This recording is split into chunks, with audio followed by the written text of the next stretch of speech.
ഒരു പ്രേക്ഷകൻ കൊടുക്കുന്ന കാശിന് വാല്യൂ കിട്ടണം. അത് കാശിൻ്റെ മാത്രമല്ല, അവൻ അതിനു വേണ്ടി കൊടുക്കുന്ന സമയത്തിൻ്റെ വിലയുണ്ട്. അപ്പം ആ കൊടുക്കുന്ന സമയത്തിനും കാശിനും നമ്മൾ റെസ്പോൺസിബിളാണ്. അടുത്തത് എന്തെന്ന് അവൻ കാൽക്കുലേറ്റ് ചെയ്ത് വെക്കുന്നതല്ല.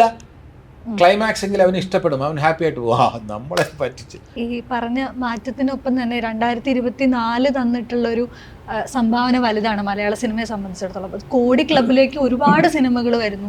ഈ പറയുന്ന സിനിമകൾക്കൊക്കെയും ഒരു പ്രത്യേക സ്വഭാവമില്ല. പല സ്വഭാവത്തിൽ പല ഓണറുകളിലുള്ള പല ട്രീറ്റ്മെൻറ്റുകൾ പരീക്ഷിച്ചിട്ടുള്ള ചിത്രമാണ് ഈ കോടി ക്ലബ്ബുകളിലൊക്കെ എത്തുന്നത്. അതേസമയം തന്നെ പല സിനിമകളും നമ്മൾ എക്സ്പെക്ട് ചെയ്യുന്ന അത്രയും വന്നിട്ടില്ല എന്നുള്ള ക്രിറ്റിസിസംസും വരുന്നുണ്ട്. ഈ ഒരു ആവറേജ് സിനിമയിൽ സാറ്റിസ്ഫൈഡ് അല്ലാത്ത ഒരു പ്രേക്ഷക സമൂഹമാണ് പുറത്ത് വെയിറ്റ് ചെയ്യുന്നത്. തീർച്ചയായിട്ടും ഉണ്ടാവും. കാരണം ഒരു പ്രേക്ഷകൻ കൊടുക്കുന്ന കാശിന് വാല്യൂ കിട്ടണം. അത് കാശിൻ്റെ മാത്രമല്ല, അവൻ അതിനു വേണ്ടി കൊടുക്കുന്ന സമയത്തിൻ്റെ വിലയുണ്ട്. അപ്പം ആ കൊടുക്കുന്ന സമയത്തിനും കാശിനും നമ്മൾ റെസ്പോൺസിബിളാണ്. അപ്പോൾ അവൻ എക്സ്പെക്റ്റ് ചെയ്യുന്ന ഒരു എൻ്റർടൈൻമെൻറ്റ് വാല്യൂ അതിന് മേളിൽ കൊടുക്കാനായിട്ടാണ് നമ്മളെപ്പോഴും ശ്രമിക്കാറുള്ളത്. അപ്പോൾ അത് കൊടുക്കുക എന്നുള്ളത് നമ്മളൊരു റെസ്പോൺസിബിലിറ്റിയാണ്. അത് ചിലത് ആ രീതിയിൽ അത് ജാക്ക് പോട്ട് ഹിറ്റ് ചെയ്യും, അല്ലാത്തത് ഈ പറയുന്ന പോലെ ഒന്നുമല്ലാതായി മാറും. ഇപ്പോൾ ഇടയ്ക്കൊരു ആവറേജ് എന്ന് പറയുന്നൊരു ക്രൈറ്റീരിയ ഇപ്പോൾ സിനിമകളിലില്ല എന്ന് നമുക്ക് കാണാനായിട്ട് സാധിക്കാറുണ്ട്. ഈവൻ ആൾക്കാർ കാണുന്നതിൻ്റെ ഒരു തിയേറ്ററിലേക്ക് വരുന്ന കാര്യങ്ങളാണെങ്കിലും അല്ലെങ്കിൽ അതിൻ്റെ ഒരു കളക്ഷൻസിൻ്റെ കാര്യങ്ങളാണെങ്കിലും ഇപ്പോൾ രണ്ട് എക്സ്ട്രീംസ് മാത്രമേ ഉള്ളൂ എന്ന് വേണമെങ്കിൽ നമുക്കിപ്പോൾ പറയാനായിട്ട് സാധിക്കും. അപ്പോൾ അതുകൊണ്ട് തിയേറ്ററിൽ അടിക്കുക, അതിന് വേണ്ടിയിട്ടുള്ള മാക്സിമം എഫേർട്ട് എടുക്കുക, അത് തന്നെ ഇപ്പോൾ വേറെ വഴിയില്ല.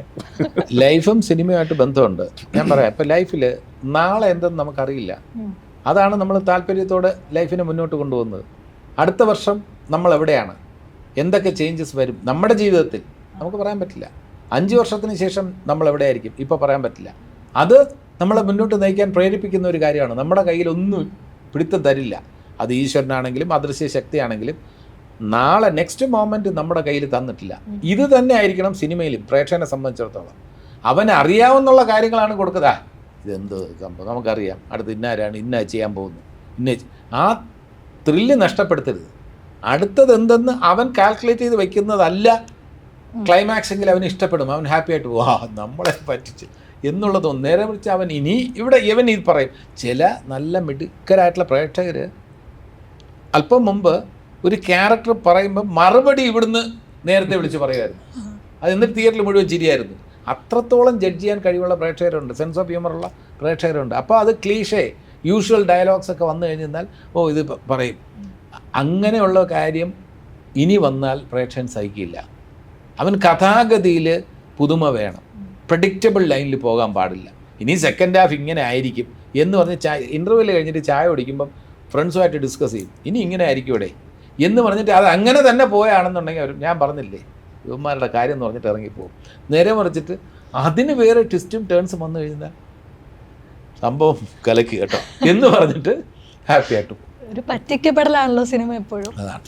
അപ്പോൾ പ്രേക്ഷകന് അവനെ സാറ്റിസ്ഫൈ ചെയ്യുന്ന രീതിയിലുള്ള കഥാഗതി, അവനെ സാറ്റിസ്ഫൈ ചെയ്യുന്ന രീതിയിലുള്ള അഭിനയം, സംവിധാനം, എഡിറ്റിങ്, മ്യൂസിക്. ഇപ്പോൾ പശ്ചാത്തല സംഗീതത്തെക്കുറിച്ച് അറിയാത്ത ഏത് പ്രേക്ഷകനുണ്ട്? ആധികാരികമായി പറയാൻ കഴിയുന്ന പ്രേക്ഷകരാണിപ്പോൾ ഉള്ളത്. റിവ്യൂലൊക്കെ നോക്കി ഓരോരുത്തരും റീ റെക്കോർഡ് ഇന്നാഡ് ചെയ്ത് കഴിഞ്ഞാൽ അത് നമ്മൾ പ്രതീക്ഷിച്ചതിനേക്കാളും ഡിഫറൻ്റ് ആയിരിക്കുന്ന ഞാൻ ഓരോരുത്തരുടെ പേരെടുത്ത് പറയുന്നില്ല, അവരിൽ പ്രതീക്ഷ അർപ്പിക്കുന്നു. പശ്ചാത്തല സംഗീതം ഒരുക്കുന്ന ആ മ്യൂസിഷ്യൻ്റെ ആ പേര് വച്ചിട്ട് ഞങ്ങൾ ഒരുപാട് പ്രതീക്ഷിക്കുന്നു എന്ന് കരുതുന്നുണ്ട്. എഡിറ്റർ ഇന്നാരാണെങ്കിൽ ആ പടത്തിൽ അവൻ്റെ എഡിറ്റിംഗ് നന്നായിരിക്കും, സിനിമാറ്റോഗ്രാഫി ഇന്നാരാണ്, അപ്പോൾ തീർച്ചയായിട്ടും നല്ല ഫ്രെയിംസും കാര്യങ്ങളൊക്കെ ഉണ്ടാവും. സംവിധായകൻ ഇന്നയാൾ എന്തെങ്കിലും ഉണ്ടാവും, ഒരുക്കി വെച്ചിട്ടുണ്ടാവും. കഥാകൃത്ത് ഇതാണ്, ഭയങ്കര ട്വിസ്റ്റുകൾ കാണും, അയാളുടെ സ്ക്രിപ്റ്റ് അടിപൊളിയാണ്. ഇങ്ങനെ എല്ലാ രീതിയിലും പോകുമ്പോൾ അഭിനയവും ആൾക്കാർ ഒരു പ്രതീക്ഷ അർപ്പിക്കുന്നുണ്ട്. ഇപ്പോൾ ചാക്കോച്ചൻ്റെ പടം ഇതൊക്കെ ട്രെയിലറൊക്കെ കാണുമ്പോൾ എന്തായിരുന്നാലും എന്തെങ്കിലും സംഭവം കാണും, അല്ലെങ്കിൽ ചാക്കോച്ചൻ ഡേറ്റ് ഒന്നും കൊടുക്കില്ലല്ലോ എന്നുള്ള ഒരു സംഭവത്തോടുകൂടി പോകുമ്പോൾ ഓക്കെയാണ്. അപ്പോൾ പ്രേക്ഷകൻ്റെ മനസ്സ് വായിച്ചെടുക്കാൻ കഴിയുന്ന ആർട്ടിസ്റ്റും ടെക്നീഷ്യൻസും അവരുണ്ടെങ്കിൽ സിനിമ വിജയമായിരിക്കും.